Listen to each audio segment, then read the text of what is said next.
Hi, this is Karon Thackston with marketingwords.com and copywritingcourse.com, here with another edition of the Ask Karon video column. This question comes straight from the private Facebook group only for copywriting course students. And I don't have permission to use this particular person's name, but I'll tell you that the question is, in the first lesson in which we deal with target audiences, discovering who your particular target audience is, we talk about the DISC behavioral model and how to use that to determine target audience and a lot of other stuff. In the first lesson, the first video module, there are words to be used for different types of personalities which seem to fit in with occupations.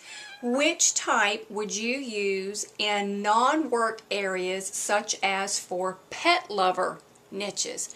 Excellent question. And as you can probably hear, I'm a pet lover. Holly, one of my kitties, is walking around and she has a lot to say this morning. You can see I put my t-shirt on. I don't know if you can tell, but down here are two zebras, and they've been painting the giraffe and the antelope and the elephant and the hippo with stripes. So I am absolutely a pet lover.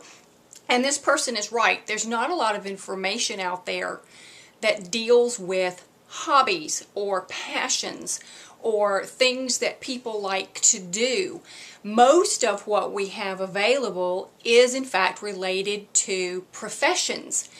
And I think, this is an opinion, I have not found any scientific basis to back this up, but my thought process is, most of the time, people have more defined mental characteristics and behavioral characteristics that closely define stereotypically to occupations or to the way they relate to other people, but not necessarily to the hobbies that they prefer and things of that nature.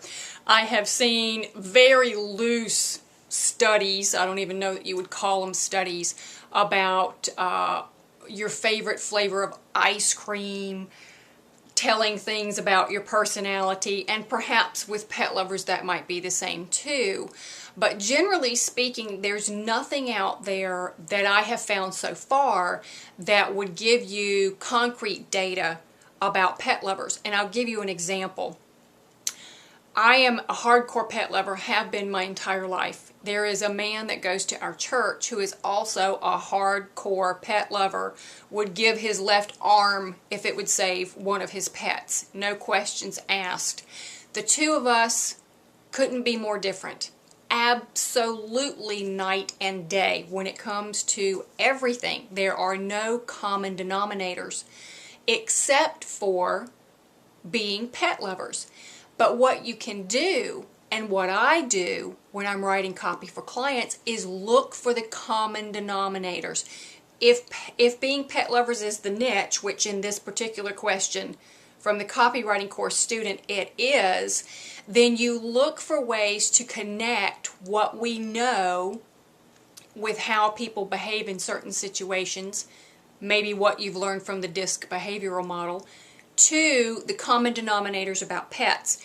We know that pet lovers are compassionate people. If they weren't, they wouldn't love the pets. I mean, they wouldn't be so passionate about that. So compassion would be something that they would have in common. You look for those traits, and then you think about those when you're creating the persona or the target customer profile that you're going to write your copy to. I hope it helps. This is just one of the conversations that gets going in the private Facebook group for the step-by-step copywriting course. If you haven't checked it out lately, I'm excited to tell you that I have completely updated it and taken it from a print version to an online video version. So now you get to sit there and look over my shoulder, so to speak, and watch me take you through the process of doing every one of the steps that are necessary to create excellent professional grade copy for your website or the websites of your clients. click over to copywritingcourse.com and check it out today. This is Karon Thackston with marketingwords.com and copywritingcourse.com. I'll catch you next time.